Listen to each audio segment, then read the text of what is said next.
हाय, क्या आप बता सकते हैं ये कौन सी रेसिपी है? यदि हाँ, तो आप कमेंट में बताइए ये कौन सी रेसिपी है। आपने इसे कभी खाया है या नहीं खाया है? यदि आपने खाया है तो यानी आप इस रेसिपी को जानते हैं, और यदि नहीं खाया है तो कोई बात नहीं। आप इस रेसिपी को इस वीडियो से बहुत ही अच्छे से सीख पाएंगे और इसे एक बार ट्राई ज़रूर कीजिएगा, बहुत मज़ा आएगा। मैं इसे बनाने के लिए 2 लीटर दूध ले ली और फिर इसे उबालने के बाद 10 मिनट तक और ज़्यादा उबालना है ताकि ये थोड़ा गाढ़ा हो जाए।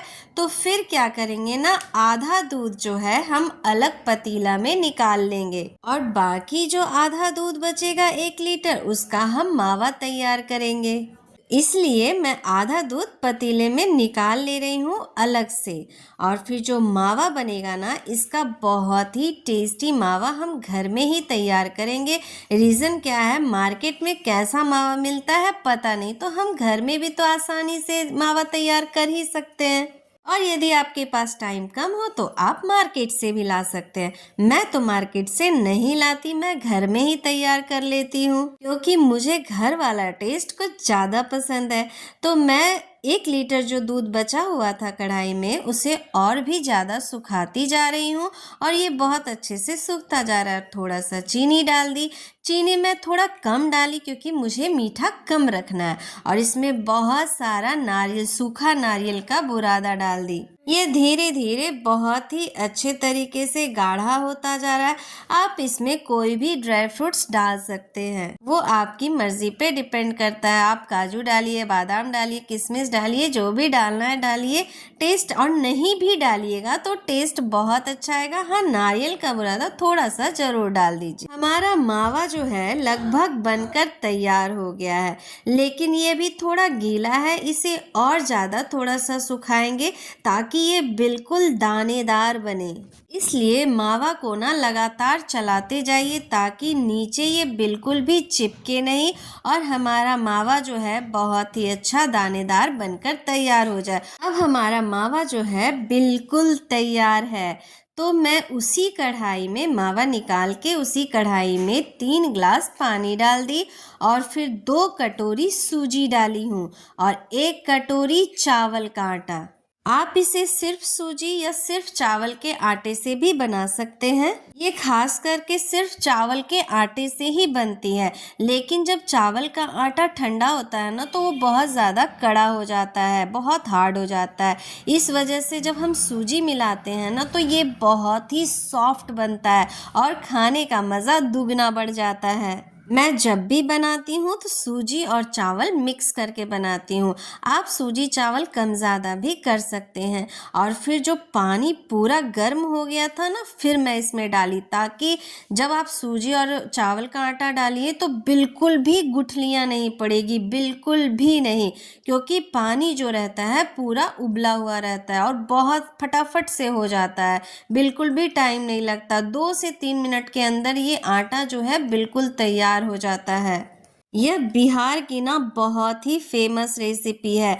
ये पूस महीने जब आता है ना बिहार में, यानी पूस महीना जो चैत वैसाख हिंदी महीने कैलेंडर के अनुसार जो चैत वैसाख जेठ आषाढ़ होता है ना, उसी में एक पूस महीना भी आता है, तो उसमें ये रेसिपी ज़रूर बनाई जाती है। और सबसे बड़ी बात, खासियत इसकी यह है ना कि एक घर में बनेगा तो 4-5 घर तो इसे ज़रूर खाते हैं। ऐसे ही भारत के हर क्षेत्र में ऐसे छोटे छोटे पर्व मनाए जाते हैं, ऐसा स्पेशल ओकेजन आता है। ये सारे जो छोटे छोटे फेस्टिवल्स होते हैं ये सब भाईचारे के होते हैं और ये एक दूसरे से प्यार जताने का एक तरीका भी है कि हमारे घर में बना तो अगले को दिया जाए, इससे प्यार बढ़ता भी है।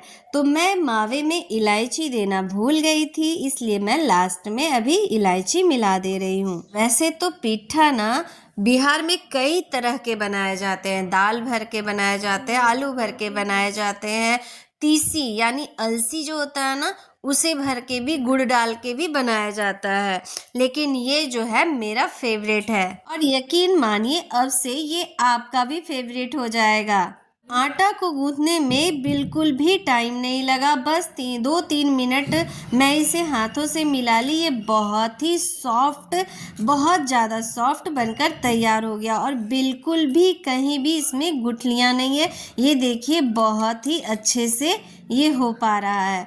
तो इसमें मैं इस तरह से गड्ढा बना के और इसमें थोड़ा सा मावा भर दे रही हूँ, आधी चम्मच, 1 चम्मच, आपको जैसी इच्छा वैसे भरिए। आप इसकी साइज़ बड़ी भी रख सकते हैं, छोटी भी रख सकते हैं। मैं मीडियम साइज़ बनाई हूँ, बहुत ज़्यादा बड़ी भी नहीं है ये, बहुत ज़्यादा छोटी भी नहीं है, बहुत ही अच्छा साइज़ है। ये रेसिपी ना मेरी माँ के हाथ का है। मेरी माँ जो है इसे बहुत ही टेस्टी बनाती है।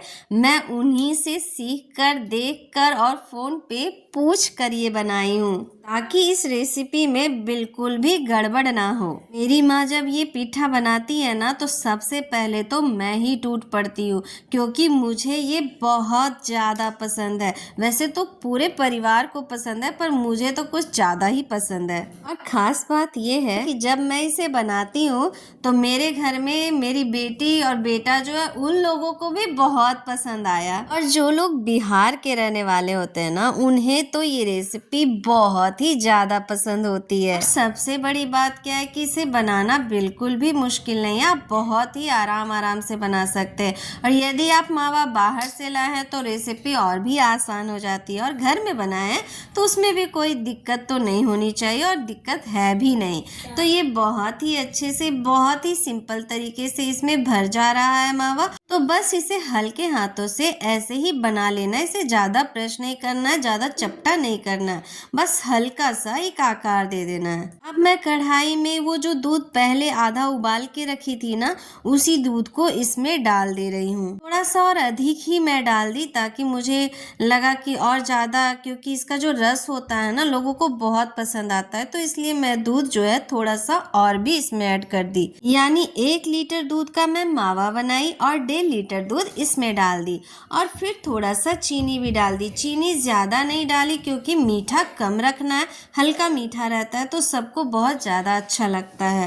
ज़्यादा मीठा हो जाने पे फिर सबका मन भरने लगता है, इसलिए मैं मीठा कम रखी, और 1 चम्मच इलायची डाल दी, ताकि इसकी खुशबू जो है बहुत बढ़ जाए और टेस्ट भी खिल जाए। फिर मैं सारा पीठा जो बना के रखी थी वो इसमें मैं डाल दे रही हूँ। ये मावा पीठा की रेसिपी ना बहुत ही अच्छी लगती है। दाल वाला या फिर तीसी वाला जो पीठा बनता है ना, वो पानी में बॉइल्ड होता है, और ये जो है दूध में, मावा वाला जो है दूध में बॉइल्ड होता है, जिससे कि इसका टेस्ट और भी ज़्यादा अच्छा लगता है। बस मैं ऊपर से थोड़ा थोड़ा नारियल, ड्राई फ्रूट्स जो भी था इसमें हल्का हल्का ऊपर से डाल दी, ताकि दिखने में भी सुंदर लगे, और इसमें जो ये दूध का रस है ना, ये भी बहुत ज़्यादा अच्छा लगे, इसका टेस्ट बढ़ जाए। दूध में पीठा डालने के बाद ना इसे बिल्कुल हल्के हल्के हाथों से चलाइए, ताकि नीचे जो है दूध बिल्कुल भी चिपके नहीं, और रुक रुक के चलाइए, हर 1-2 मिनट के बाद चलाइए और नीचे से चलाइए। और इससे क्या होगा ना, हल्के हाथों से चलाने पे पीठा हमारा टूटेगा बिल्कुल भी नहीं। ये देखिए एक भी पीठा जो है टूटा नहीं है, और ये बिल्कुल रस मलाई की तरह बनकर तैयार होता है। और इसे बहुत ज़्यादा देर तक पकाना भी नहीं होता है। दूध आपको जितना गाढ़ा करना है आप पहले ही कर लीजिए, और जब पीठा डाल देते हैं इसमें तो मात्र 7 से 8 मिनट के अंदर ये पककर तैयार हो जाता है। और जब ये अच्छे से पक जाता है तो सारा पीठा दूध के ऊपर आपको दिखना शुरू हो जाता है। इसका मतलब समझिए कि हमारा पीठा जो है बिल्कुल तैयार हो चुका है। आप इसे चाहे तो गर्मा गर्म भी खा सकते हैं, और आप इसे चाहे तो ठंडा करके भी खा सकते हैं, लेकिन पीठा खाने का मज़ा ना एक दिन बाद आता है। आज बनाइए और कल खाइए, बहुत ज़्यादा मज़ा आता है जब ये ठंडा हो जाता है। और इसमें सूजी मिला हुआ है तो ये बिल्कुल हार्ड भी नहीं होता है, इसलिए इसे बिल्कुल रस मलाई की तरह खाइए, उसका टेस्ट भी ऐसा ही रहता है, बिल्कुल रस मलाई की तरह। ये देखिए कितना अच्छा बनकर तैयार हुआ है, और इसका टेस्ट तो बहुत ही ज़्यादा लाजवाब है। तो इस बार इस पूस के महीने में आप भी यह पीठा रेसिपी घर में तैयार कीजिए और लोगों को खुश कीजिए। यकीन मानिए ये माइंड ब्लोइंग रेसिपी है। तो इस पूस के महीने में ये बिहार का फेमस मिठाई जो है आप घर पर जरूर बनाइए, क्योंकि इस ठंड के महीने में घर में बना हुआ इससे बेहतर तो कुछ हो ही नहीं सकता। Bye, take care.